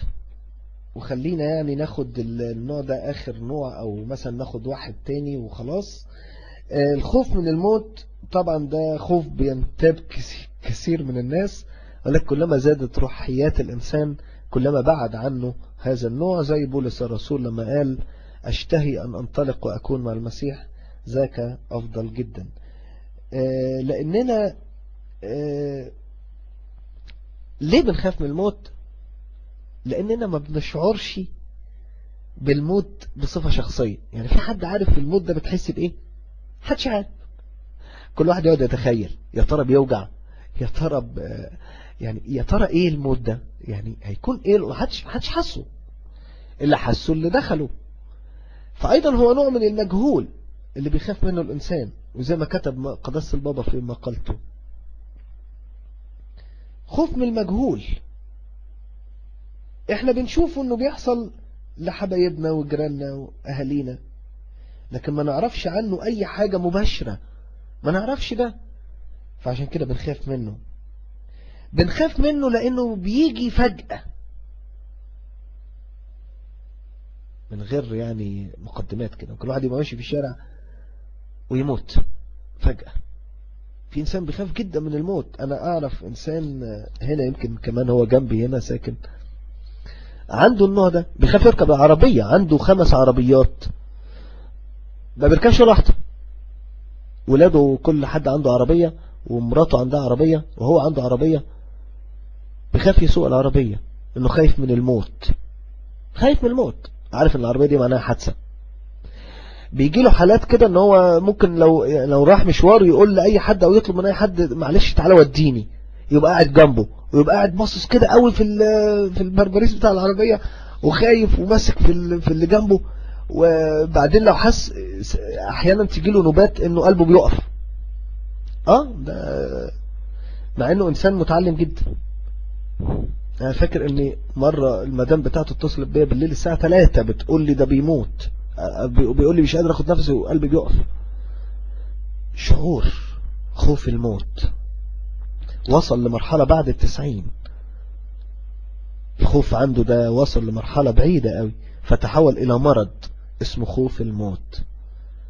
يبقى قلبه سليم وتمام ودقاته تمام وكل حاجة تمام وضغطه تمام، يقول لك انا قلبي بيقف وما بينبطش. يحط ايده على قلبه كده ويحلف، يقول لك قلبي حرام عليك كنت بتضحكوا عليا.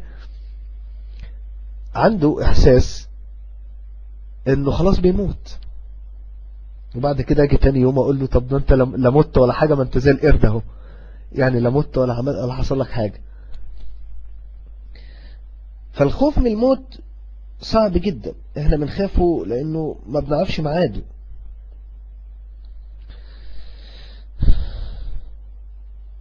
نخاف كمان نقول يا ترى الموت ده مرعب، مؤلم، يعني ايه احساسه، يا ترى هيكون ايه اللي هيحصل. يعني حقيقي هو غير مخيف على الاطلاق للقديسين اللي نالوا قوة بقيامة المسيح، اللي ماتوا عن العالم وعن الخطية قبل ما يفرقوا الحياة بالجسد. دول اللي ما خافوش من الموت. دول زي بولس الرسول اللي قال لي اشتهاء أن أنطلق وأكون مع المسيح. يشتهي الموت، تتخيلوا ده؟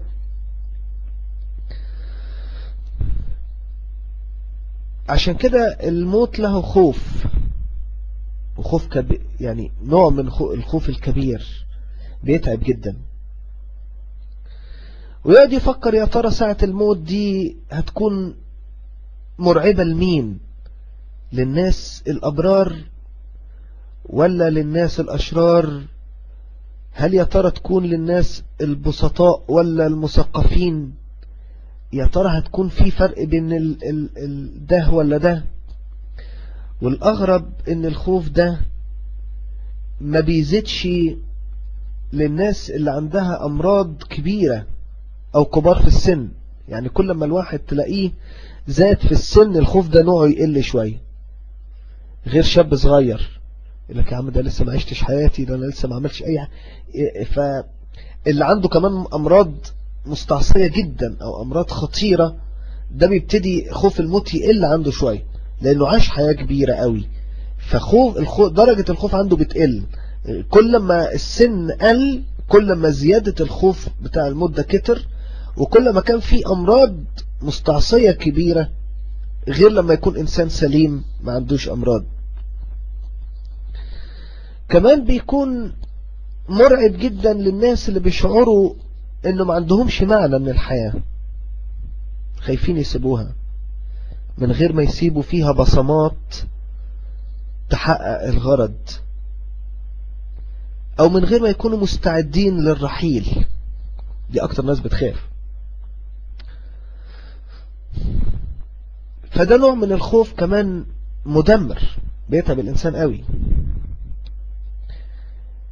هاخد معاكم اخر نوع من الخوف ونخلص المحاضرة دي، وبنعمة ربنا ناخد محاضرة تانية نكمل فيها الخوف، وهناخد بقى مراحل الخوف المرضي اللي هي وصلت لمرحلة البراموية. هقول آخر نوع هو خوف الحياة. احنا اتكلمنا عن خوف الموت، ايضا في خوف الحياة. خوف الحياة حتى من اسمه عجيب يعني. حقيقي خوف الحياة ده هو بينتج من ان الانسان يقعد يبحث دائما عن معنى لوجود حياته، او معنى لوجود المحدودية اللي هو فيها. لان الانسان من طبعه بيحب الافضل، دايما بيحب الافضل. النهارده لو واحد عايش في شقة صغيرة مثلا عاوز اكبر، عايش في شقة عاوز فيلا، عايش في فيلا عاوز قصر. ده اللي شفناه حتى في اللي كانوا ماسكين النظام في مصر، عندهم قد ايه من او السلطة عنده قد ايه فلوس.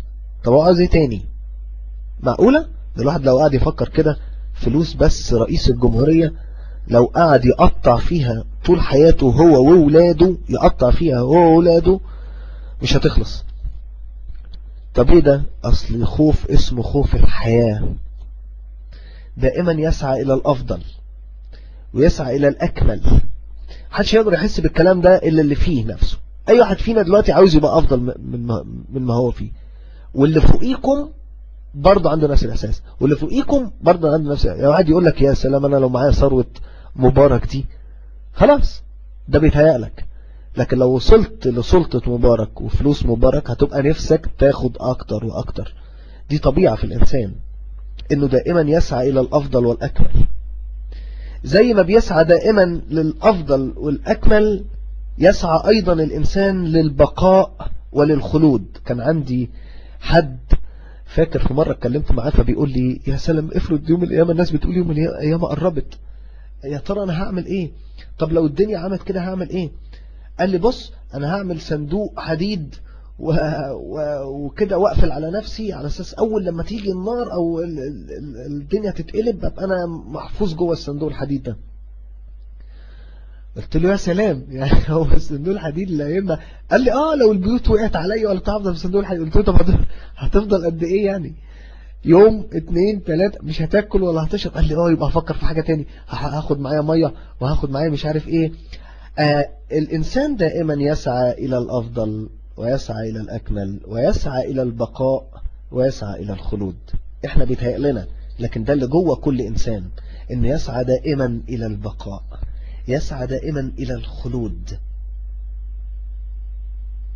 عشان كده لو حس ببعض الرضا عن حياته، خدوا بالكم الكلام ده مهم جدا، وانه عمل شيء يستحق ان يكون عاش من اجله، فما بيخافش الموت.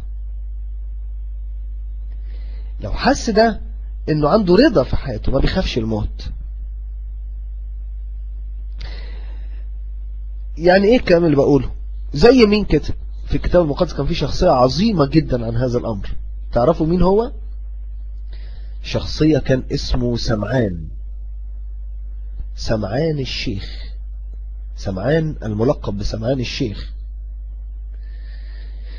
قال جملة جميلة قوي قوي لما ابتدى يحس بمجيء المسيح ويشعر بيه، وشاف المسيح ومسكه وشاله، وقال الآن تطلق عبدك يا سيد حسب قولك بسلام، لأن عيني قد أبصرت خلاصك. الآن تطلق عبدك يا سيد حسب قولك بسلام، لأن عيني قد أبصرت خلاصك. فالإنسان اللي بيشعر ببعض الرضا عن حياته وراضي عن حياته، وانه عمل شيء لحياته وصل للدرجة اللي هو راضي بيها عن نفسه. سواء الشيخ ده كان راضي عن نفسه. أول لما مسك المسيح كده وقال له خلاص بقى اللي أنا كنت منتظره يا رب إن أنا أبقى اتحقق. أطلق عبدك بقى بسلام، أطلق عبدك بسلام. فهذا الإنسان لا يخاف الموت، ما يخافش الموت خلاص. عشان كده احنا زي ما قلنا ان الخوف انواع كثيرة وكثيرة وكثيرة. احنا قلنا بعضها مش كلها، قلنا اشياء عنها، لكن في كثير وكثير من انواع الخوف. لو اتكلمنا عنها بقى عاوزين 20 محاضرة يعني. فبنعمة ربنا المرة اللي جاية هنتكلم عن وصول الخوف المرضي او الخوف المرضي بقى اللي احنا اتكلمنا عليه. ده كله الخوف الطبيعي قبل خط 90 اي انسان بيشعر بيه. طيب اما ايه اللي بعد 90 بقى؟ هو ده اللي هناخده المحاضرة اللي جاية بنعمة ربنا، اللي هو الخوف المرضي بقى. الناس اللي عندها نوع من الخوف اللي بيوصل لمرحلة المرض. انا بشكركم كتير جدا، اخدت بركة منكم كتير، وصلوا من اجلي. وبنعمة ربنا المحاضرة اللي جاية هتبقى بعنوان الخوف المرضي. المايك معاكم، وبشكركم كتير جدا.